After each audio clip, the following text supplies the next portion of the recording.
Hello guys and welcome back. This is Peter Dahlgren and we are building the Mears Mills F86. Now I'm going kind of in another mode here, and if I can get everything out of the way, I'm going to talk about my radio gear and what I'm doing here. I just got another part in for it, and I've got a lot of other things going on here too as well. I'm getting ready to do a little testing.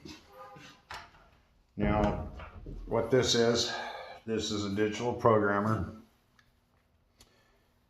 for my digital servos, and basically what I'm doing is I'm setting in test mode, because when that flashes like that, we're good. Basically what I'm doing is I'm testing my what my wiring was doing.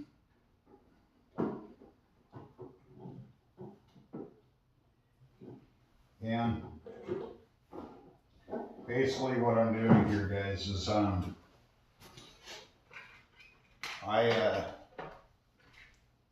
like to make my own wiring, and I just buy these kits like so, and we have them, and male and female. Then I buy the pliers, and they're good, and I just make my own. Really no big deal. So anyway, I'm gonna show you guys in here. This is the end I put in. This is my wiring that goes in right here. This is the wiring harness that I'm actually building. I have these yet to do, and I have these yet to do. I'll do a continuity test on there, but what I'm doing here is I've actually come out and put an end. This is 23 odd silicone wire, and basically this is the same size. It's actually a little bit bigger than the actual servo wire. Now I did this when I built the fuselage, knowing that I was going to come in, and I've got a servo here to test it. This is the rudder, and as you can see, it works real well. It's not a problem to make these parts, and this is just as fast as I can move it and do everything else. And basically what I'm getting ready to do is get that to start working on the other stuff. Now, I think a lot of guys kind of look at little things here, and also wanted to show you this latch, because it is awesome, and it's just this cord, I have not determined where I want it to come out, and I don't want it anywhere near the landing gear. Once you pull that out, it's out. It'll self-align itself, and it's nothing more than that and that. And I just want to show you just basically when I'm at the field, one-handed operation. That's all that I have. I'm not putting any more. It doesn't need any more than that. And once it's sitting on there, it'll fall in place. And is it strong? Guys, I can pick this whole damn airplane up. I'm picking the airplane up by the canopy. So if you do it and you epoxy it in there, I made some hoops on there, and I actually just buried it. You're never going to see it, and I don't care about that. But the ease of operation for this was all that I talked to you guys about.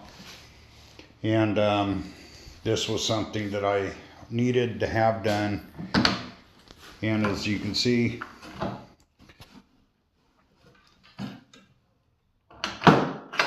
it's perfect. And now I can go ahead and start doing the body work to it and start the final sand before primer. And it's like I said, guys, there's no chance that thing's coming off. It's very, very, very strong. Now, as you can see, I've done quite a bit more, and a lot of this is to the point now where we're starting to get it. We're going to start working on wings again. I've got a ton of stuff here to do, and I'm going to start getting this so I can Dremel that out, get this done, get this all sanded back out because it's got a lip on it. It's kind of interfering with some stuff right now.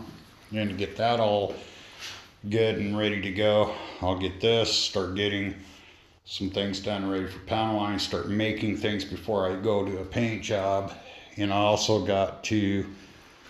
I'm waiting on the rest of the arms and other parts like this so I can get in and actually get in and start making the linkages for all this stuff. And the reason I haven't done it with these is because these are not ready to prime yet, and they will actually go, and then I can start putting things in. And as you can see, it's starting to really take a lot of shape. I think one of the biggest things is that I'm kind of revamping a few things, kind of going a little backwards on a couple others. But I think one of the biggest deals is getting all the body work done before we actually get in and actually glass the out part of the fuselage. And we can touch this up with a little bit. I'm going to be using some spot putty on this, and what I use is the Bondo catalyzed type. And I will actually put a coat in here, then I will block all this out. And it's okay to do it on top of that, but what I'll do is I'll come back and I'll sand this out to make sure there's nothing more on there. And then I'll come back and get any little spots, like right in here where I missed a little bit, get all out of this done, get the body work done, so this is all ready to go. So then when I put the first 2 coats of primer on, we're not sanding a tremendous amount off, because that to me just doesn't make any sense. And then we can start panel lines and rivets and screws and all this other stuff, installing guns. Again, I use these airplane models for reference points, and I actually got it on 48 scale. If you're going 48, you go 48 by 25, or it's 0.25, and that'll give you a value of 12 when you come up to the scale of it. And this will also give you the dimensions to get things like this. Just getting things scaled up and actually where they look right. As a lot of you guys know, I redid my speed brakes and got them looking a lot better, and getting ready to do some filling and little things like that as soon as that yellow glue dries. And so I will get a lot more of this done as we come and go. Got another end to put over there. While I'm waiting for other stuff to do, I'm just doing other things. Now, a lot of guys have asked me about how I keep these wires together, because that's shrink wrapped and actually got a heat shielding over it to keep it from burning or melting. And this is Tyvek wire. This is what we use in actual real aircraft. And this is it's fire resistant. It won't melt as much, but it is a silicone wire, and it's very, very, very docile.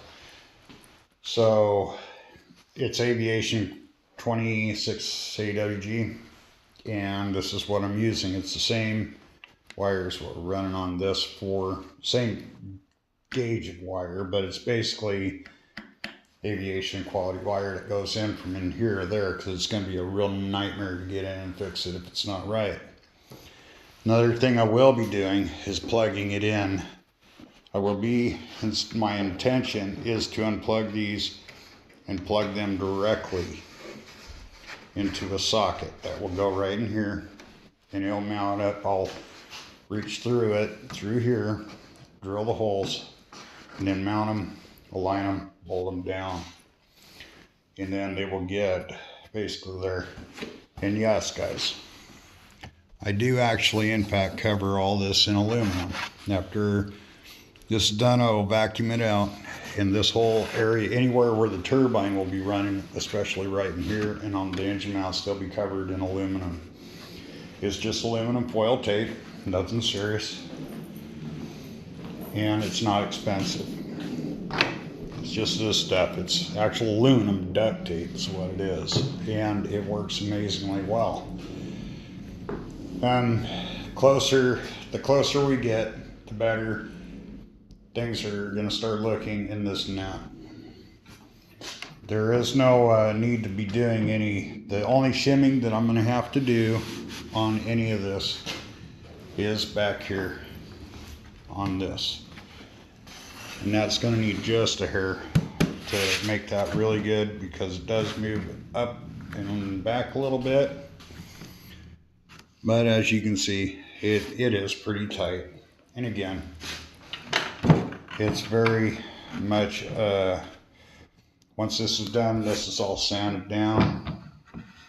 This piece, this piece will actually be amazing. And also I'll get the lineal actuator. That'll go back in here and we'll start getting on the rest of the things. Because here after the first, we're going to take a break from this and get the cockpit built, and that's going to take some time. And then everything else that's going along, we're moving right along. One thing I did notice is I will have to hog out a little bit of the stuff for the servo. And that's not a big deal. I'll just do it. I did put those in so I can fish them through, and that's still not a problem. So anything that you can do now that'll make your life easier at the field or anything like that, I urge you to do it now.